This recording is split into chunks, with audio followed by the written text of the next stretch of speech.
Hello नमस्कार। तो कैसे हो आप सभी। स्वागत है आप सबका आपके अपने YouTube channel him study group में। तो आज फिर हम आपके सामने एक और मॉक टेस्ट लेके हाजिर है। ठीक है, तो आपके टेस्ट जो है मॉक वो कंटिन्यू चले हुए हैं। ठीक है, हर रोज़ वीडियो जो शाम को 7:30 बजे अपलोड होती है और अपना टाइम से जो वीडियो को वॉच आउट कर लेना है। ठीक है, और आप हमारे टेलीग्राम चैनल से भी जुड़ सकते हैं जिसका लिंक जो है डिस्क्रिप्शन में बॉक्स में दे रखा है। ठीक है, बाकी आपको पता है कि ये जो मॉक टेस्ट चले हुए कंटिन्यू आपके चले हुए 2-3 मंथ से कंटिन्यू चले हुए हैं। इसमें आपकी जो भी अपने कैंडिडेट एचपी पटवारी एग्ज़ाम की तैयारी कर रहा है, एचपी पुलिस एग्ज़ाम की तैयारी कर रहा है या फॉरेस्ट गार्ड एग्ज़ाम की तैयारी कर रहा है, जिसमें भी आपकी हिंदी और एचपी जीके पूछी जाती है, उन सब के लिए ये इम्पोर्टेंट है। ठीक है, तो स्टार्ट करते हैं आज का फर्स्ट क्वेश्चन। आज का फर्स्ट क्वेश्चन है कि झुग्गा आंदोलन किस जिले से संबंधित है। तो झुग्गा आंदोलन जो है किस जिले से संबंधित है, ये बिलासपुर से संबंधित है, हमीरपुर से, शिमला से या हमीरपुर से। ठीक है, तो झुग्गा आंदोलन जो है वो हिमाचल प्रदेश के बिलासपुर जिले से संबंधित है। ठीक है, झुग्गा आंदोलन हिमाचल प्रदेश के बिलासपुर जिले से संबंधित है। चलते हैं नेक्स्ट क्वेश्चन की ओर।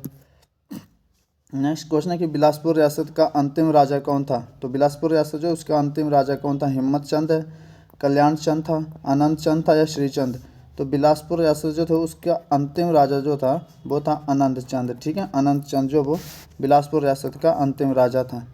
चलते हैं नेक्स्ट क्वेश्चन की ओर। नेक्स्ट क्वेश्चन आपका कि हिमाचल अतीत वर्तमान और भविष्य एक झलक पुस्तक के लेखक कौन है। तो हिमाचल अतीत वर्तमान और भविष्य एक झलक पुस्तक के लेखक देवराज शर्मा है, राहुल है, शांता कुमार है या जयदेव किरण है। तो हिमाचल अतीत वर्तमान और भविष्य एक झलक पुस्तक के लेखक जो है आपके वो है देवराज शर्मा। ठीक है, कौन, देवराज शर्मा। ये आपके हिमाचल अतीत वर्तमान और भविष्य एक झलक पुस्तक के लेखक है। चलते हैं नेक्स्ट क्वेश्चन की ओर। नेक्स्ट क्वेश्चन है कि बिनवा किसकी सहायक नदी है। तो बिनवा ये किसकी सहायक नदी है, रावी की है, सतलुज की है, ब्यास की है या यमुना की। तो बिनवा जो है ये ब्यास की सहायक नदी है। ठीक है, बिनवा जो आपकी ब्यास की सहायक नदी हो गया, बिनवा हो गया, फिर गज हो गया, ठीक है, पार्वती हो गया।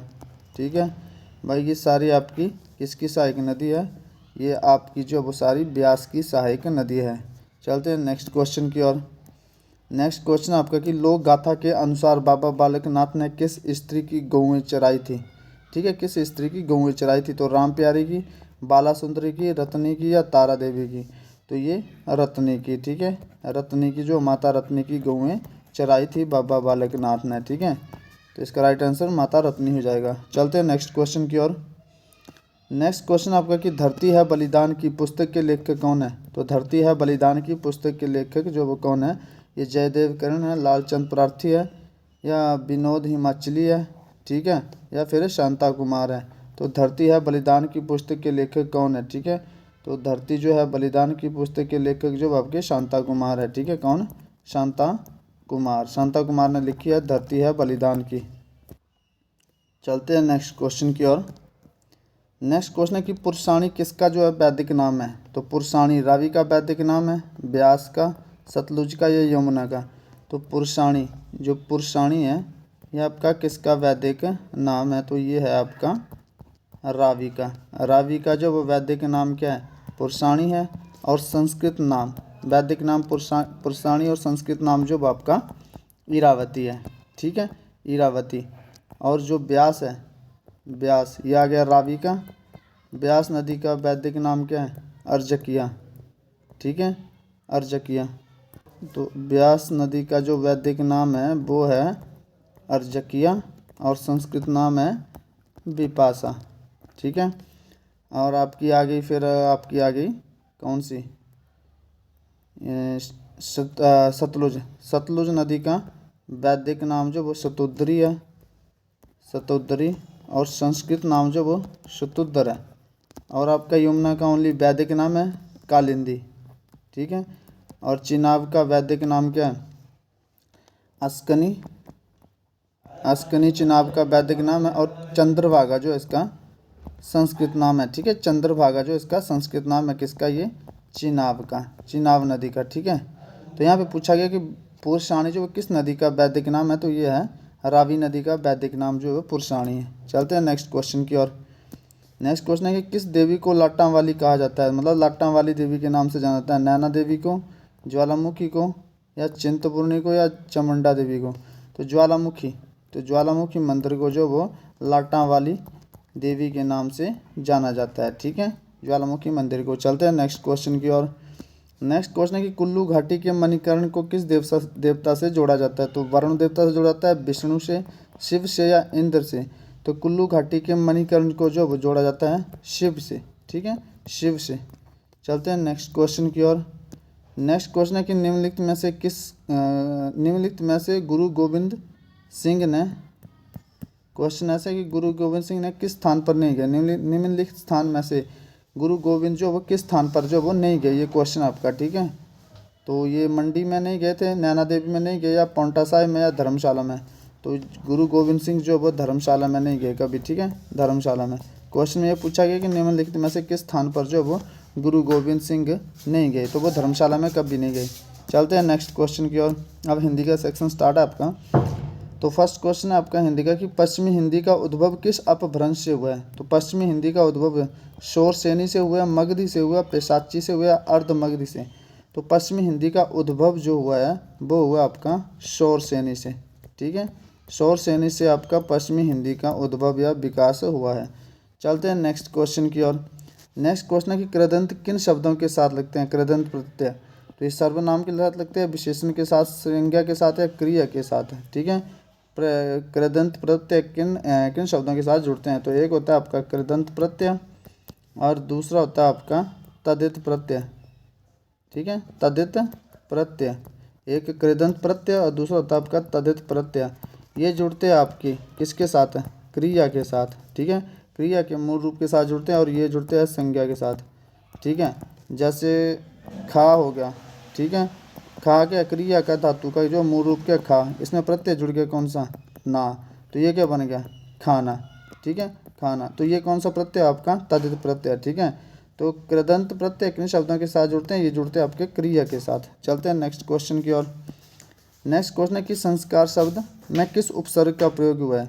तो संस्कार शब्द में अब किस उपसर्ग का प्रयोग जो वो हुआ है? तो फर्स्ट वाला हुआ है, सेकंड, थर्ड या फोर्थ? तो संस्कार जब संधि विच्छेद करेंगे तो सम जमा क्या बनेगा? कार। ठीक है, तो कौन सा उपसर्ग लगा? सम, हलंत वाला, या ध्यान रखना कि हलंत वाला आएगा। ठीक है, तो यहाँ पे सम जमा कार हो जाएगा। चलते हैं नेक्स्ट क्वेश्चन की ओर। शांत रस का स्थायी भाव क्या? आपको शांत रस का स्थायी भाव बताना है। ठीक है, तो शांत रस का स्थायी भाव क्या है? निर्वेद। शांत रस का स्थायी भाव क्या हो जाएगा? निर्वेद। और श्रृंगार रस का स्थायी भाव क्या होता है? श्रृंगार रस का स्थायी भाव होता है रति। और करुण रस का स्थायी भाव होता है शौक। और रौद्र रस, जो रौद्र रस है, इसका स्थायी भाव हो जाएगा क्रोध। ठीक है, इसका स्थायी भाव क्या हो जाएगा? क्रोध।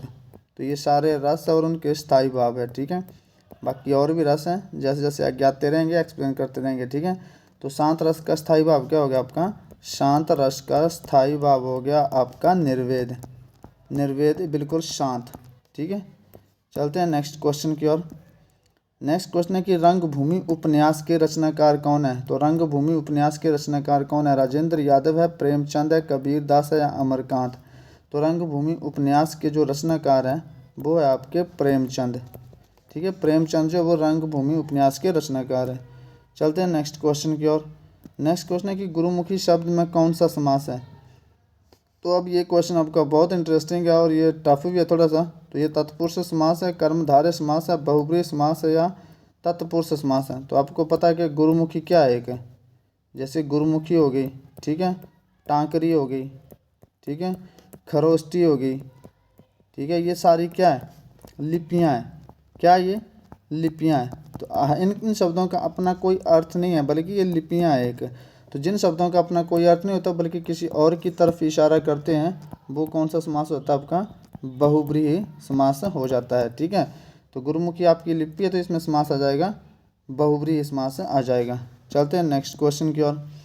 नेक्स्ट क्वेश्चन आपका कि निम्नलिखित में से किन स्वरों में कंठ तालव्य स्वर है? इसमें अपना कंठ तालव्य स्वर जो वो बताना है।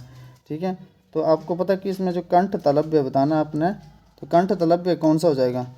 तो आपको पता है कि जो कंठ तालव्य वो कौन कौन से होते हैं? एक होता है कंठ तालव्य जो आपको बार बार मैं बताता रहता हूँ। कंठ तालव्य आपका ए और ए होता है। ठीक है, उसके बाद आ जाता है आपका कंठोष्ठ्य। कंठ तालव्य कंठोष्ठ्य, कंठोष्ठ्य में आ जाएगा आपका ओ और औ। ठीक है, उसके बाद आ जाएगा आपका दंथोष्ठ्य। दंथोष्ठ्य, दंथोष्ठ्य में क्या आता है आपके व और फ, ठीक है। ये आपके कंठ तालव्य, ये है कंठोष्ठ्य और ये है आपका दंथोष्ठ्य।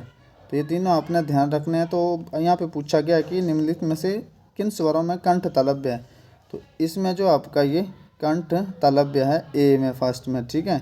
चलते हैं नेक्स्ट क्वेश्चन की ओर। नेक्स्ट क्वेश्चन आपका दिल्ली में कौन सी संज्ञा है। अब दिल्ली में आपने संज्ञा बतानी है कौन सी है। व्यक्तिवाचक संज्ञा है, जातिवाचक संज्ञा है, भाववाचक संज्ञा है, समूहवाचक संज्ञा है। तो आपको पता है कि दिल्ली क्या है, किसी स्थान का नाम है, ठीक है, स्थान का नाम है। तो ये संज्ञा कौन सी हो जाएगी यहाँ पे, व्यक्तिवाचक संज्ञा हो जाएगी, ठीक है, व्यक्तिवाचक संज्ञा हो जाएगी। चलते हैं नेक्स्ट क्वेश्चन की ओर।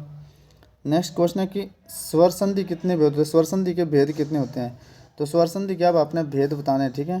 तो सबसे पहले क्या आ जाती है आपकी दीर्घ संधि, ठीक है, दीर्घ संधि आ जाएगी सबसे पहले। फिर आ जाएगी आपकी गुण संधि, ठीक है।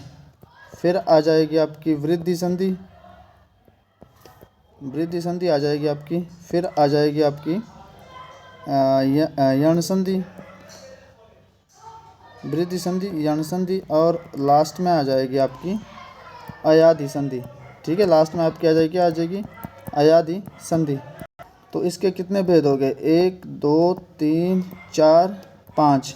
तो स्वर संधि के कितने भेद हो गए, स्वर संधि के भेद जो होते हैं वो 5 होते हैं, ठीक है।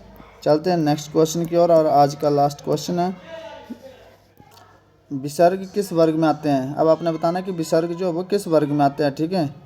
तो विसर्ग जो वो कंठ्य में आते हैं, ओष्ठ्य में, दंत्य में, तलव्य में।